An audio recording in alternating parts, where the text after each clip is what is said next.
H1N1 influenza.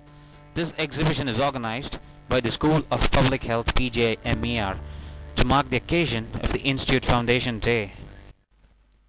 Since March this year, the issue that has dominated the news dailies across the globe, well, sparing the likes of Michael Jackson and Roger Federer, the former now history, and the other has now rewritten history, has been the pandemic of swine flu, which has been rechristened correctly as influenza A H1N1. And this pandemic has been spreading across 132 countries with almost a million cases and almost around 400 deaths. This level 6 pandemic is really a cause of serious concern. But let's start from the scratch. So what is flu?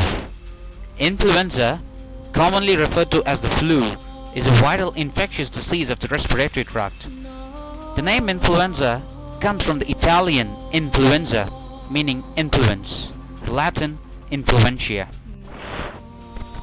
H and what are they? These are the antigens of the virus. H stands for hemagglutinin and it helps in binding of the virus to the host cells, and N stands for neuraminidase and it helps in the spread of the virus. There are three types of influenza: A, B and C. Type A is subtype based on its H and N antigens, and it's found both in humans and animals, and in fact this is the type in the present pandemic, to be very precise, H1N1. B and C are found only in humans. Over the ages, influenza virus has always been a threat to human health, and in the 20th century the worst ever influenza pandemic was the Spanish flu of 1918. The Spanish flu of 1918 was the worst influenza pandemic in modern history. It spread even to the Arctic and remote Pacific islands. At least 50 to 100 million people were killed worldwide, and in India about 5% of the population, 17 million people were dead at that time. And the unusual feature of this pandemic was that it mostly killed young adults, and more than half the deaths in this pandemic were aged between 20 to 40 years. The next worst flu pandemic of the century occurred in 1956. It was a category 2 pandemic of H2N2 avian influenza, which was also called the Asian flu. It originated from mutation in wild ducks combining with a pre-existing human strain. It was first identified in China, which then spread to Singapore, Hong Kong and the United States.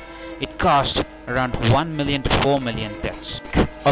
Another pandemic of influenza hit in 1968, which was called the Hong Kong flu. It was caused by a reassorted H2N2 virus, and it caused around 1 million deaths. And why does influenza cause a pandemic every time? And why does it hit big every time it hits? Influenza virus has always been a moving target, and it has hit back with a vengeance thanks to its unique ability to reassort its genetic material by two ways: antigenic drift and antigenic shift. The drift creates influenza viruses with slightly modified antigens. The shift generates viruses with entirely novel antigens. So every time it infects the host, it's a new challenge for its immune system. To make it simple, it's a new wine in an old bottle. And the present outbreak is also caused by a similar reassortment. And the novel H1N1 virus, which is the cause of the present pandemic, is a quadruple reassortant virus. It consists of 4 genomes, one influenza genome that is endemic in humans, 1 avian, and 2 influenza strains that are endemic in swine. And where and how exactly did the present pandemic originate?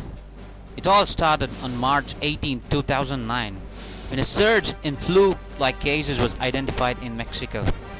It was on April 12th that a 39-year-old woman suffering from an acute respiratory illness underwent treatment for 5 days in a hospital in Mexico, and she subsequently died of the illness. And on April 24, health authorities around the world went on alert as the World Health Organization announced that several hundred cases of swine flu in humans have been suspected over the past weeks in Mexico. On April 28th, the epidemic continued to progress, affecting all 5 continents in the world, from New Zealand to Israel to Costa Rica. May 16 was a special date for India, as the first confirmed case of H1N1 was reported in India. And June 11 The pandemic went on to become a level 6 pandemic. The WHO declared so. A level 6 pandemic? What does it mean? The World Health Organization describes 6 levels of a pandemic. Level of phase 1 is no infection in humans are being caused by viruses circulating in animals. In the second phase, animal flu virus causes infection in humans and is a potential pandemic threat. In phase 3, flu causes sporadic cases in people but no significant human-to-human transmission occurs.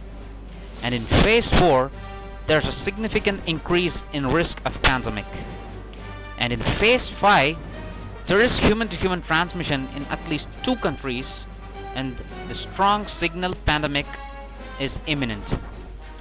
In the last and the final phase 6, the virus spreads to another country in different region, and it means that a global pandemic is underway, just like the present pandemic.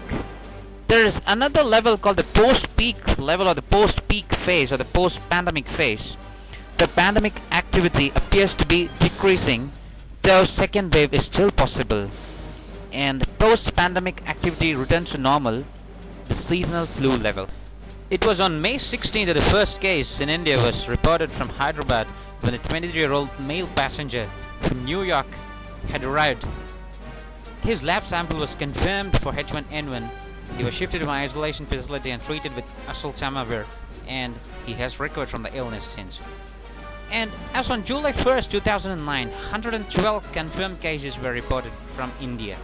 The maximum of all the cases were reported from Delhi, and followed by Andhra Pradesh and Karnataka. How is this illness transmitted? Transmission of flu is by droplet infection and fomites. The incubation period is 1 to 7 days. The period of communicability is from 1 day before to 7 days after the onset of symptoms. If illness persists for more than 7 days, chances of communicability may persist till resolution of illness, and children may spread the virus for a longer period.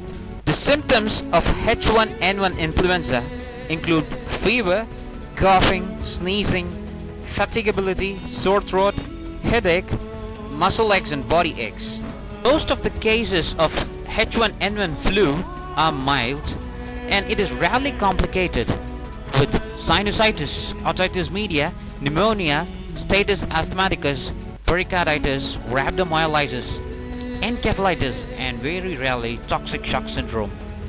Death is also possible in a very rare incident.